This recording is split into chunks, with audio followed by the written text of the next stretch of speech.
Welcome to Revenge Lollipop. Don't forget to subscribe. Let's begin. He laughed when he said it. My son, standing in the kitchen, coffee mug in hand, eyes cold but amused. Can't wait to see Mom's face when she realizes she's broke. He thought I was asleep when he transferred every last dollar to his wife's account. He thought the mother who raised him couldn't see betrayal when it stared her in the face. He thought wrong. So when he came home that night, still smelling like the arrogance he'd inherited from his father, I was sitting at the dining table, calm, composed, waiting. I smiled. "I already know, sweetheart," I said softly. "And I've got a surprise for you, too." He froze. His jaw tightened, but his voice tried to stay light. "Mom, I don't know what you're talking about." "Oh, but he did."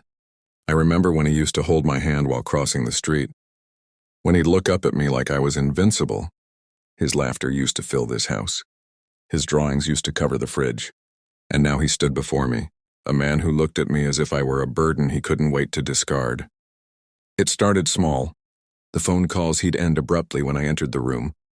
The financial help he offered to take over after his father's death. The night I saw his wife whisper something and he nodded without meeting my eyes. I wanted to believe it was grief, that he was lost, confused. But mothers know we always do. The first time I saw the transfer slip, I felt nothing. No panic, no anger, just silence. Because something in me, something that had been quiet for too long, finally woke up. I had built this life. Every brick, every cent. And I wasn't about to watch my own son tear it apart with a smirk. So I smiled at him at breakfast, just like always. I let him think he'd won. And then I began. Step 1, the trust. He thought I trusted him. I played along. I even asked him to handle a few remaining accounts while I pretended to grieve his father. But what he didn't know was that I'd already spoken to the bank. The same day I saw that transfer, I closed every primary account and moved the money quietly into a private trust.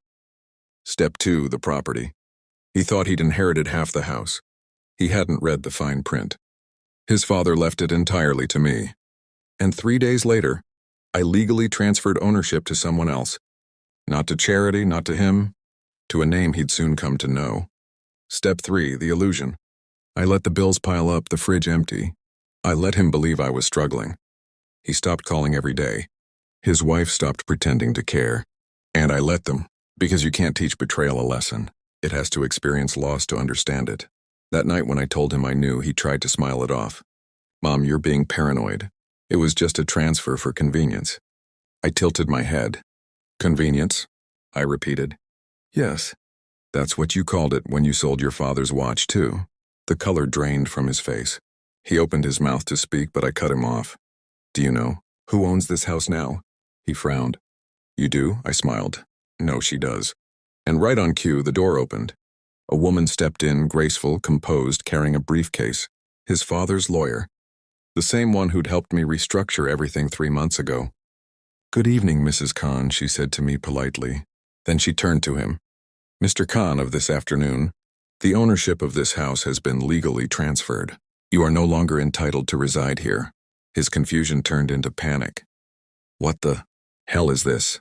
I leaned back, my voice calm. "You took everything I built for you and gave it away, so I built something new," he shouted. He cursed, he begged. But I didn't move. I had already buried one man who betrayed me. I didn't need to bury another. When the lawyer left, I walked him to the door.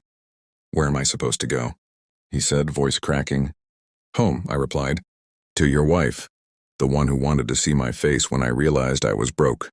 Let her show you hers when she realizes you are." He didn't understand. Not yet, but he would, when the bank called in the morning.